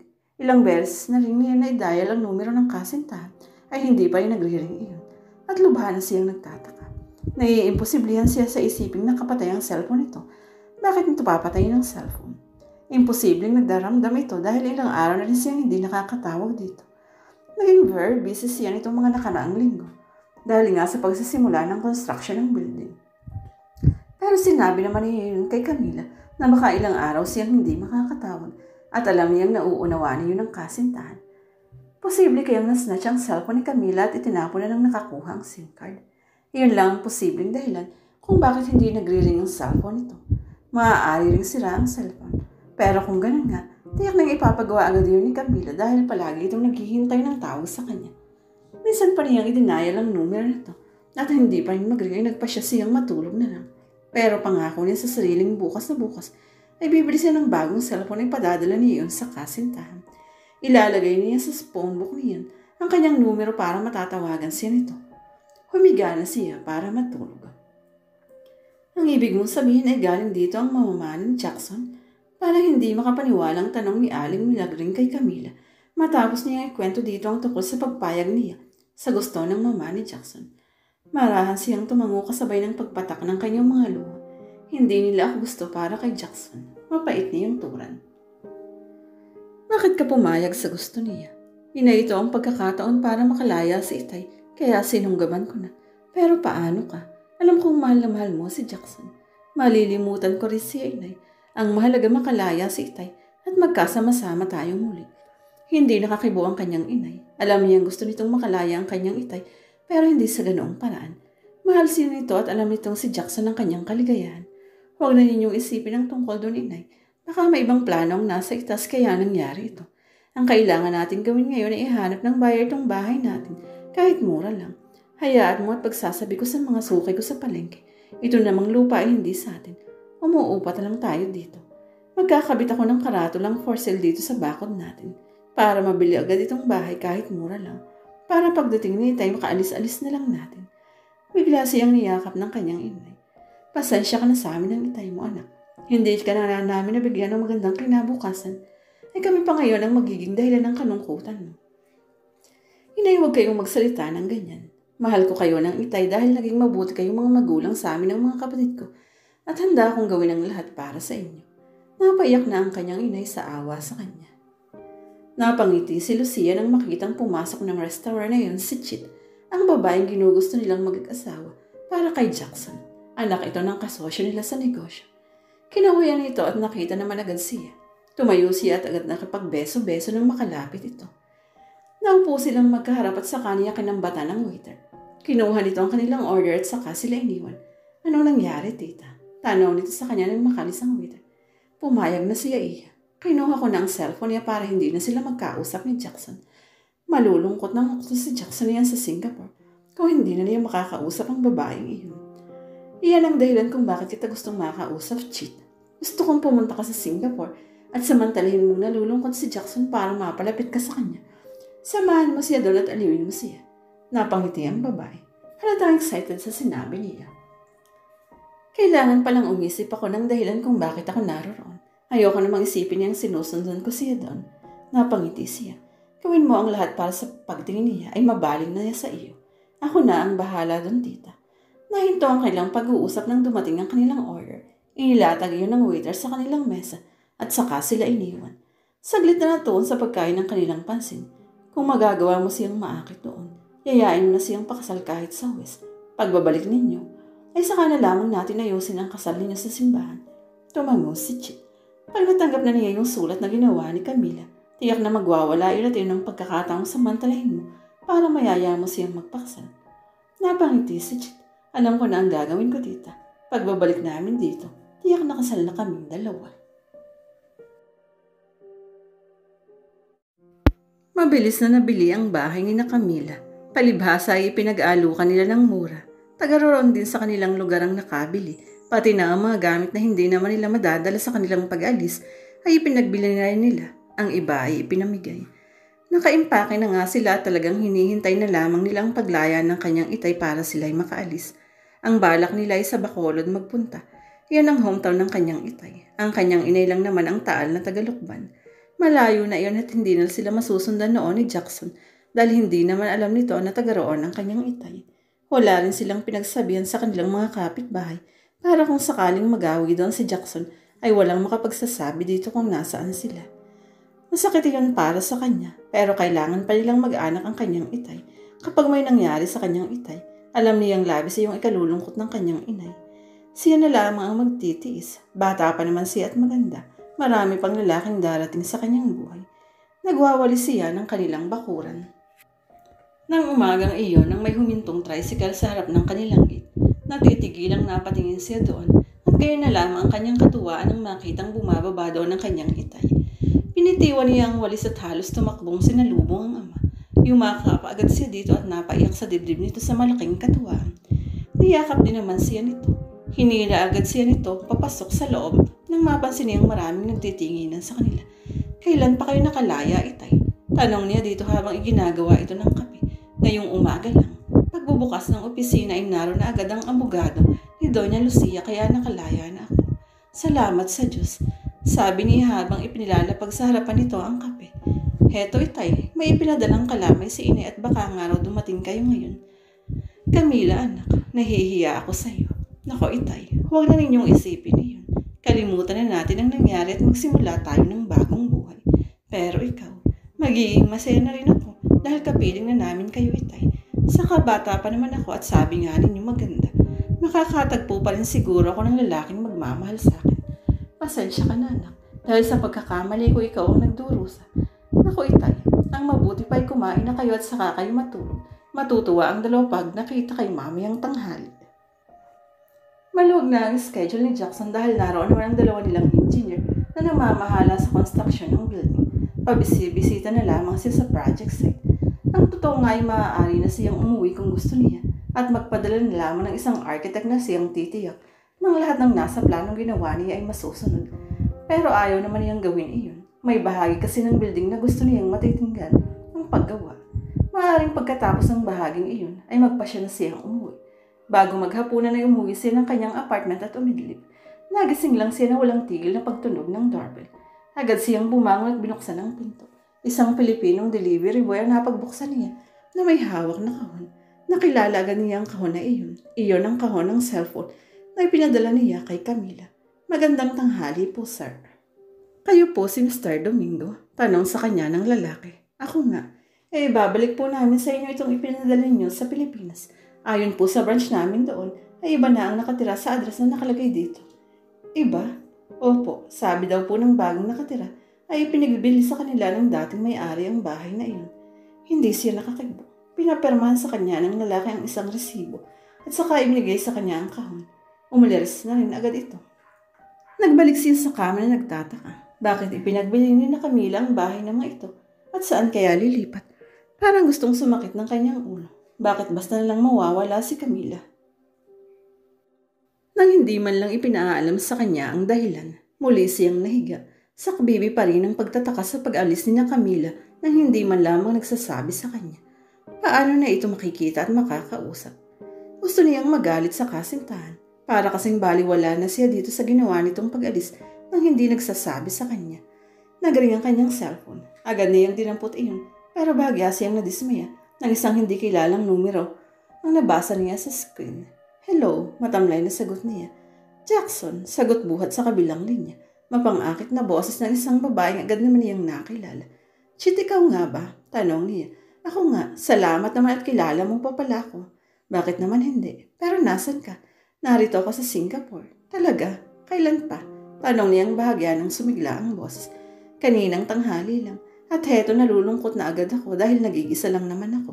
Baka naman pwede mo kong samahang mag-dinner para makakain naman ako ng gusto. Sure, nasan ka ba? Sinabi nito ang pangalan ng hotel na tinutuluyan ito. Hintayin mo ako dyan. I'll be there in an hour. Make it 30 minutes naman. Huwag ka nang tumawad. Gusto ko sa'yo magpagwapo ng gusto para sa'yo. Para naman gwapo ang kadate mo. Natawa ang babae. Okay, bababa ako sa lobby after an hour para hindi ka na magtatanong pa sa counter. Okay, see you. Bye. Biglang napalis ang kanyang mga iniisip tungkol sa kasintahan dahil sa tawag na iyon. Malungkot din naman siya dahil nag-iisa lang siya doon. Masigla na siyang nagtungo sa bathroom para maligo. Pagpasok niya sa lobby ng hotel ay natanawan agad ni Jackson si Chit na nakaupo sa isang mahabang sopa at nagbabasa ng magazine. Nakita rin si nito kaya agad na tumayo at masaya siyang sinalubong. Yumakap agad doon sa kanya at walang pangingiming hinagkan siya sa mga lobby kahit maraming tao sa lobby. Niyakap din naman niya ito at tinugon ng halik. Lalo kang gumwapo dito sa Singapore, sabi nito nang magbitiw sila. Natawa siya. Bakit? Sa Pilipinas ba hindi ako gwapo? Natawa silang dalawa. Saglit niyang hinagod ng tingin ng babae. Talagang napakaganda nito. Pumagi dito ang suot na bestidang kulay old rose. Ikinawit ng babae ng isang kamay sa kanyang braso at hinilan sa nito patungo sa isang restaurant sa loob mismo ng hotel. Dito ba tayo kakain sa hotel? Tanong niya. Napahinto sa paglalakad si Chit. Bakit ayaw mo? Mas gusto kong sa labas kumain. Hindi ko pag-aano naliliwat itong Singapore eh. Ngayon lang kasi ako napunta dito. Pareho lang tayo. Sige, sa labas na tayo kumain. Pero may anong ka bang restaurant masarap ang pagkain? Wala, pero madali nang maghanap. Maglakad na lang tayo. Mukha kasing marami namang makakainin sa paligid itong hotel eh. Okay, you're the boss. At lumabas na sila ng hotel. Hindi naman sila nahirapang maghanap ng makakainin. Isang Thai restaurant ang kanilang pinasok at natuklasan nilang masasarap ang mga pagkain dito. Hindi nilalayo ang lasa ng mga ulam sa mga lutuing Pilipino. Isang luto ng karne ang in-order nila, hipon at isang gulay. Parehong strawberry juice ang kanilang inumin. Anong ginagawa mo dito sa Singapore? Tanong niya sa babae nang matagal-tagal na silang kumakain. Pinapunta ako ni Papa dito para kausapin yung dalawang Singaporean na gustong magpa-imprenta sa amin ng maraming libro. Nasa printing business ang pamilya ni Chit. Ang imprenta ng mga ito ay isa sa pinakamalaki sa Pilipinas. Nakausap mo na ba sila? Hindi pa. Kararating ko lang naman kaninang umaga eh. Bukas siguro. Sana'y mai-close mo ang deal. Pray for me. Kailangan pa ba? Ikaw pa. Ang galing-galing mo. Natawa ang babae. Bakit nag-iisa ka lang? Hindi ka nagsama kahit isa sa mga kapatid mo o kaibigan? Naku, puro busy ang mga kapatid ko. Ganun din ang mga friends ko kaya napilitan akong lumakad na mag-isa. Magtatagal ka ba dito? Depende. Kung may kuklose ko agad ang deal, uuwi na rin ako agad. Kung hindi, malamang na magtagal ako. Good, para man may kasama rin ako dito. Malungkot din ang nag-iisa eh. Sinabi mo pa. Anong gusto mong gawin pagkakain natin? Magala na lang tayo. Okay. Pag-uwi ni Jackson ng hapong iyon ay may inabot na sulat sa kanyang lalaking nasa counter.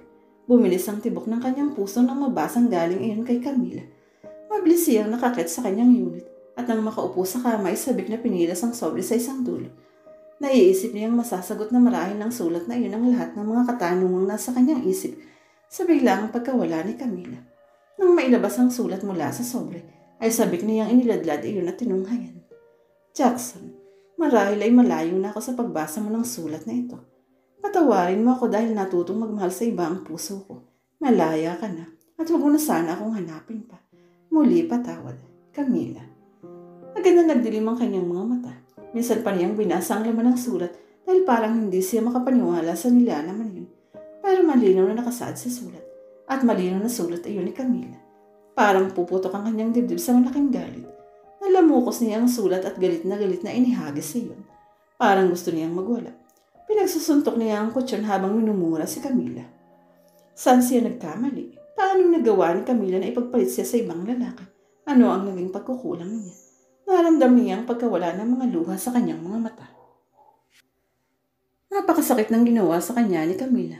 Minahal niya ito ng labis sa kabila ng pag-ayaw ng kanyang mga magulang dito para sa kanya. Handa niya itong ipaglaban kahit itakswil siya ng mga magulang at alisan ng mana.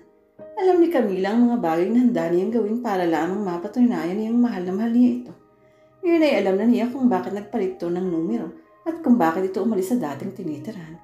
Kung iniisip mong hahabol-habulin kita, nagkakamali ka, Camila. Patutunayan ko sa iyong sa ginawa mo ay ikaw ang nawalan at hindi ako. Kinuha niya ang kanyang cellphone sa bulsa at agad na tinawagan si Chit. Nakontak naman niya agad ito. Chit, nandyan ka ba sa hotel? Oo, bakit? Pupuntahan na kita dyan. Nag-iisa ako dito sa apartment ko. Masyadong malungkot. Punta ka na dito. Sabi ko naman sa'yo, pag nalulungkot ka, narito lang ako. Okay, maliligo lang ako at tutuloy na ako dyan. Nag-dinner sila sa labas ng gabing iyon. Halatang halata ni Chit ang kalungkutang pilit ikinukubli ni Jackson. May palagay siyang natanggap na nito ang sulat na ginawa ni Camila na ipinadala nito ng mama nito. Bakit ba parang malungkot pa? Kunway pansin niya sa lalaki habang kumakain sila sa isang restaurant na malayo na sa hotel na kanyang tinutuloy. May problema ka ba? Napabuga sa hangin si Jackson pero hindi nagsalita. Jackson, narito ako at nalulungkot pero inaliw mo ako. Sinamahan sa pag-iisa. Ngayong ikaw naman ang may problema. Narito ako para damayan ka. Bakit hindi mo sabihin sa akin kung ano ang problema mo? Huwag dito. Mamayang pagkakain natin. Maglakad-lakad tayo at doon ko sasabihin sa iyo ang problema ko. Napangiti si Chit. Ito na marahil ang pagkakataong hinihintay niya para tuluyang mabaling sa kanyang pagtingin ni Jackson. At wala siyang balak na palampasin ang magandang pagkakataong ito. Minadali niyang pagkain kaya pati si Jackson ay nagmadali rin. Pagkakain ay lumabas na sila ng restaurant at saka naglakad-lakad.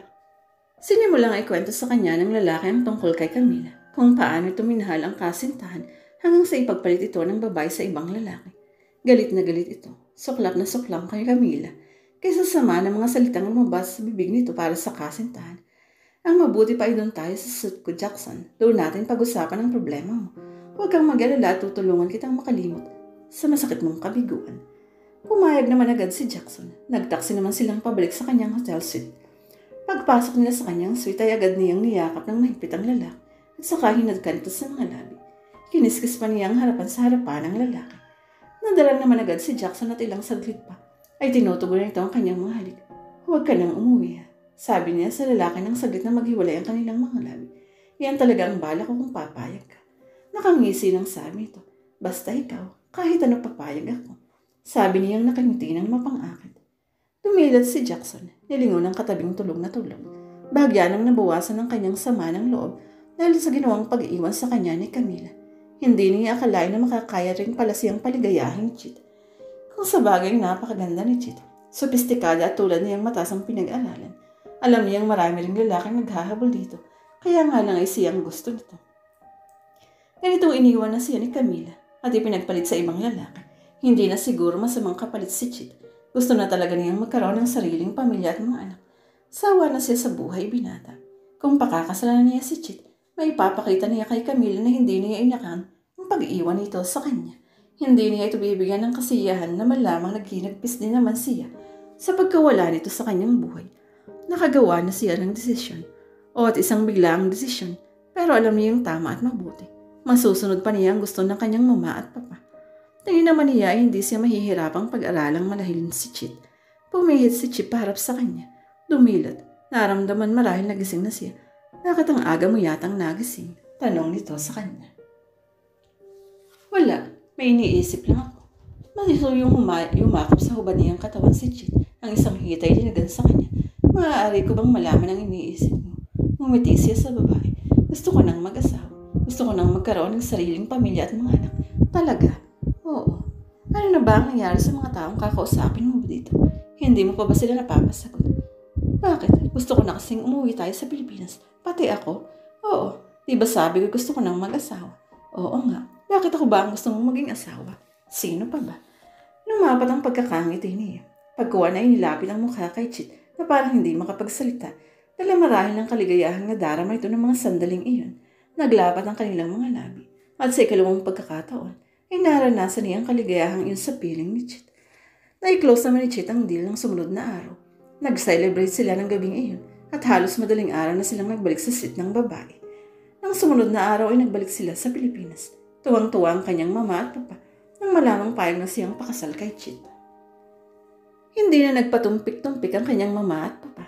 Nag-aalala marahil na magbago ang kanyang isip. Kinalingguhan din ay nagtungo sila sa mansyon ni Chit sa Ayala, Alabang para mamanhikan.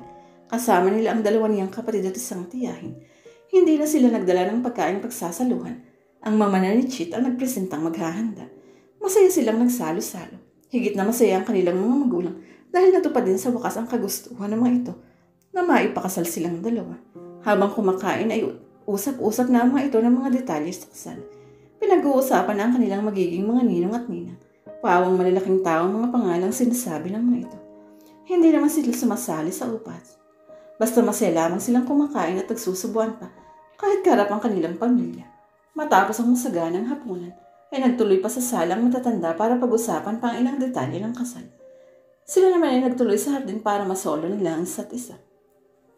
Naupo sila sa isang metal bench sa ilalim ng isang malagong puno malapit sa swimming pool. Pupunta nga pala ako sa Baguio sa Saturday morning, sabi niya kay Chit. Baka gusto mong sumama. Overnight tayo. Bakit anong gagawin mo sa Baguio?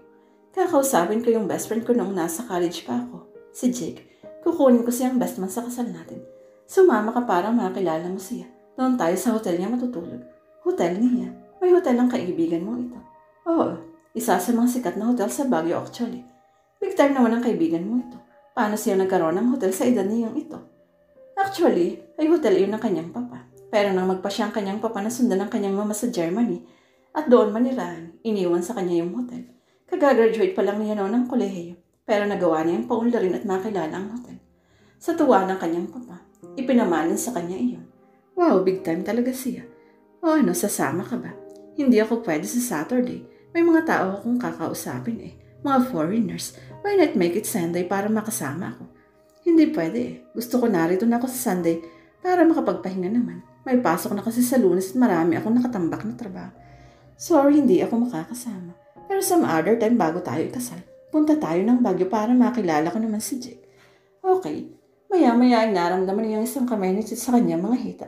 Napatingin siya dito at nagtama ang kanilang mga mata.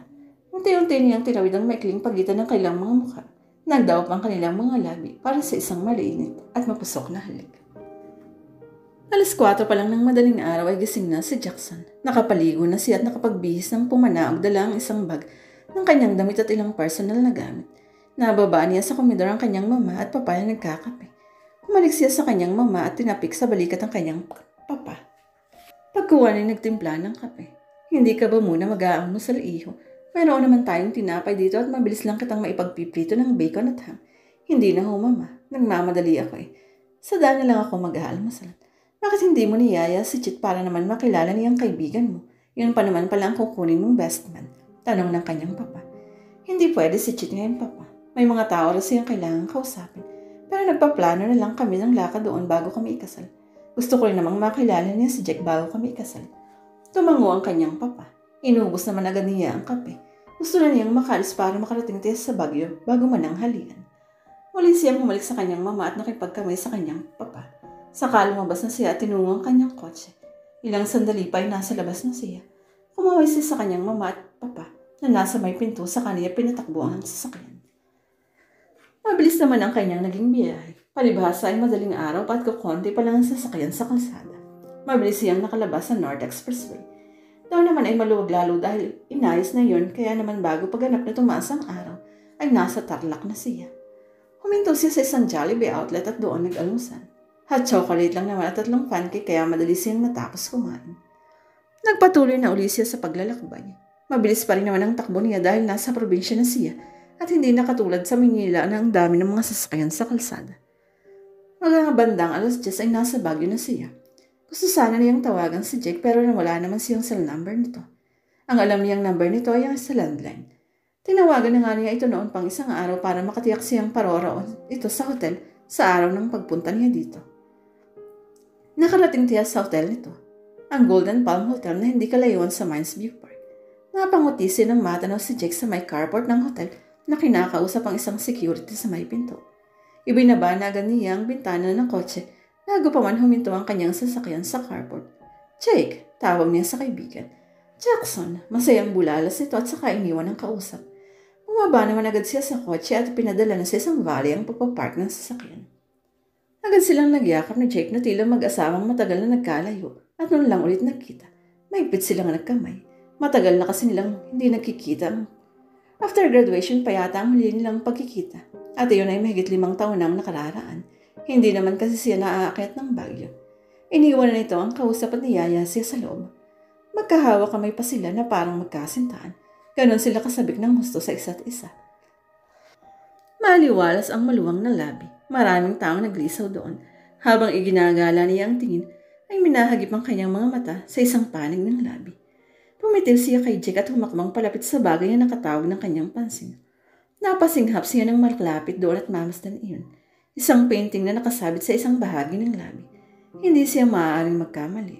Iyon ang painting ni Camila na hindi pa tapos nang umalis siya patungong Singapore. Pakaramdam ni Jackson ay mapapaiyak siya habang nakatitig sa painting na iyon. Maganda ang pagkaka-frame pero higit na maganda ang painting. Hindi siya maaaring magkamali. Yun ang painting na ginagawa noon ni Camila sa kanilang rest house sa Zambales.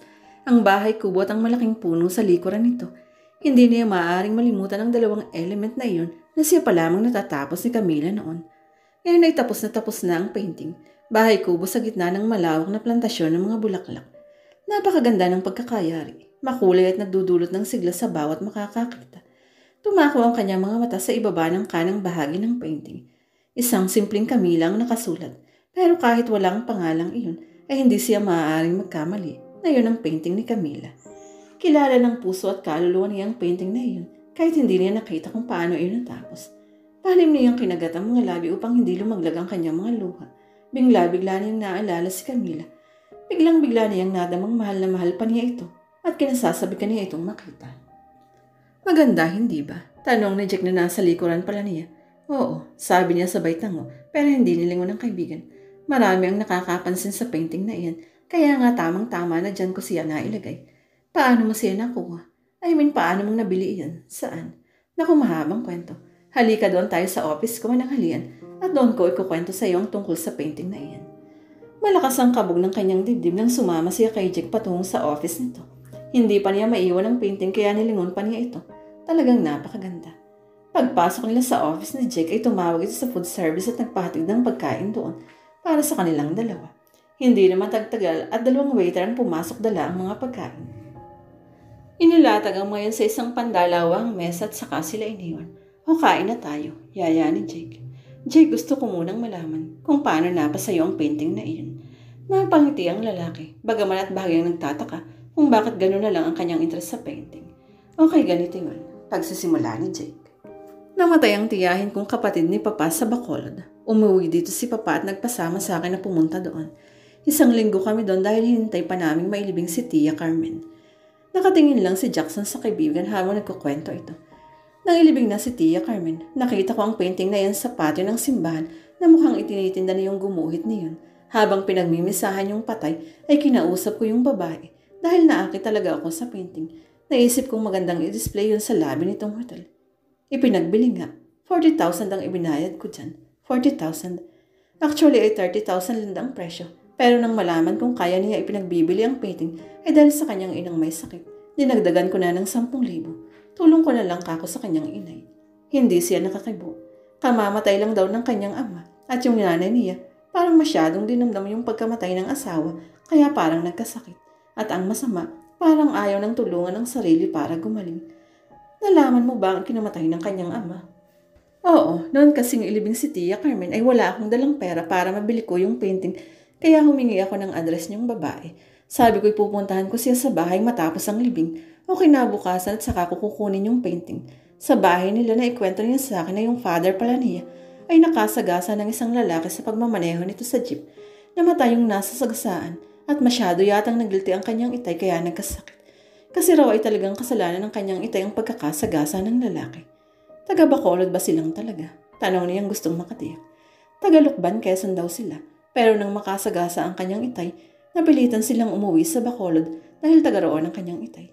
Sa sarili ay napailing si Jackson. Yung kanyang tatay ay mabubulok sana sa bilangguan dahil nga sa pagkakasagasa ng isang lalaki. Inamin kasi ng kanyang itay na nagsiselfone ito nang masagasaan yung biktima.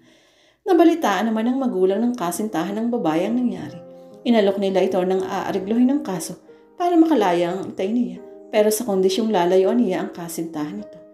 Napapikit si Jackson.